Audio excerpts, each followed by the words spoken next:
What's going on? What's going on, everybody, and welcome back. Today, I'm going to dive into House of Necrosis. So this game came out not too long ago. It was early October, October 6th, I want to say. But anyways, this game came out. It's an indie horror RPG, and as you guys know, I love that feel of the classic horror games. I just played through the original Resident Evil from '96, so I'm definitely a fan of this atmospheric retro style for a horror game. Especially those that are clearly inspired by those classics. So this is an easy recommend from me, and this won't be like a full review of the game, rather just my initial impressions after spending several hours in the mansion here. So House of Necrosis is made by Workus, a solo dev. Most of their stuff is on itch.io, but House of Necrosis is on Steam, and that's how where I'll be playing it. It's described as a mystery dungeon style horror RPG inspired by survival horror and the 32-bit era classics. In other words, you're getting old school vibes, low poly, retro aesthetic, creepy mansion, limited resources with numerous monsters and boss fights. The kind of game that I personally love. And the interesting thing about this game is instead of full real-time horror action, you've got a turn-based structure layered into these survival horror type mechanics. It's definitely an unusual mix, but one that I'm glad to have experienced. Right off the bat, the presentation is pretty strong for what it is. The graphics lean into that PS1 era low poly aesthetic, which for me adds to the unsettling vibe instead of distracting from it. That was one of the highlights of playing the original Resident Evil like this, in 2025, is that yes, the graphics aren't the greatest, right? It's a PlayStation game, but those bad graphics I think add to the style and atmosphere of the game, and that kind of makes it scary in and of itself. The setting in this game is a creepy mansion that reconfigures itself each time you enter, so the layout changes, the danger changes, which is another factor that helps drive the tension for this game. Controls and gameplay feel deliberately slower, which is good in my opinion. You have time to breathe and think about your next action because it's turn-based. Performance-wise, I haven't noticed any major hiccups with this game in my several hours of playing it. So far, no crashes or bugs at least in my anecdotal experience. Moving on to sound design, the ambiance and monster audio are simplistic, but that's not a drawback. It's what you would expect out of a retro 90s survival game in the first place. There's even the iconic door transitions. Some of the mechanics I noticed, exploration and the resource management is pretty much the core gameplay loop with this game. You're gathering herbs, bullets, melee weapons, navigating corridors, managing what you bring into all these fights.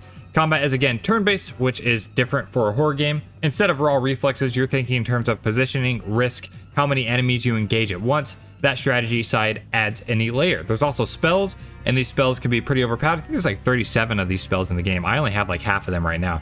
But there are spells, so yes, you're in a mansion, yes, you have a melee weapon and a gun, but you also have magic, so that's pretty cool. And also with the mansion being procedural and changing all the time, you can't necessarily memorize the map and feel totally safe. Now, you can memorize it in terms of what enemies you can expect to be there on that level and what levels to expect the bosses, but outside of that, there is nothing really to memorize.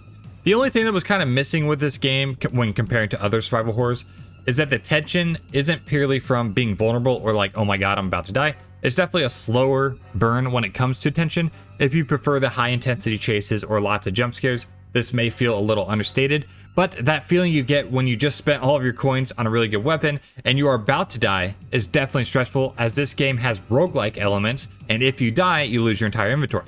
There are storage chests during your run after beating a major boss where you can dump all your goods off, so if you do die, you can go back to your little camp and get those out of the chest.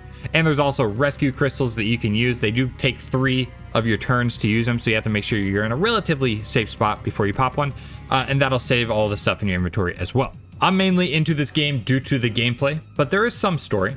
There's been reports of bizarre murders at a mysterious mansion in the woods, so you and your Special Forces team members were sent to investigate, except now you're alone and you need to explore the mansion to find your crewmates. The dialogue so far is pretty minimal. It's definitely leaning more into atmosphere over a big narrative, which I'm okay with because I suck at reading and would rather not do it anyways. But where House of Necrosis really hits for me is the monster design and the boss fights. The zombies, the giant crows, the invisible creatures you meet later on in the game, all that coupled with the creaks and echoes in the music really pull this game together. It's certainly a love letter to classic gaming, blending influences from Resident Evil and Final Fantasy and other roguelikes into a modern indie mystery dungeon experience. You get to explore a monster-filled mansion, level gear instead of characters, which again resets on death, but not when you leave safely, and manage items through a base camp, merchant, and stash system. Smart touches like the rescue crystal that we touched on earlier make the game challenging but fair, avoiding the punishing for the sake of it trap that many roguelites, tend to fall into. Bosses are varied, tough, and rewarding once you learn their patterns, and the whole game nails that retro-inspired feel without cheap nostalgia. It also respects its genre and adds meaningful improvements instead of just gimmicks. This is a must-play for mystery dungeon and survival horror fans, in my opinion. It's one of the most fun, authentic indie dungeon crawlers I've played in a very long time. And speaking of playing, I think I'm going to jump back into the game and go for another run right now. But anyways, thanks so much for watching. If you enjoyed this indie spotlight, drop a like. Let me know if you enjoy these type of videos and if there are any indie games that you think I should try out right now. Let me know if you've tried out House of Necrosis yet. What are your first thoughts with the game? And if you're new here, consider subscribing for more deep dives, essays, indie spotlights, and video game coverage just in general. Take excellent care of yourself, call someone you love, and goodbye.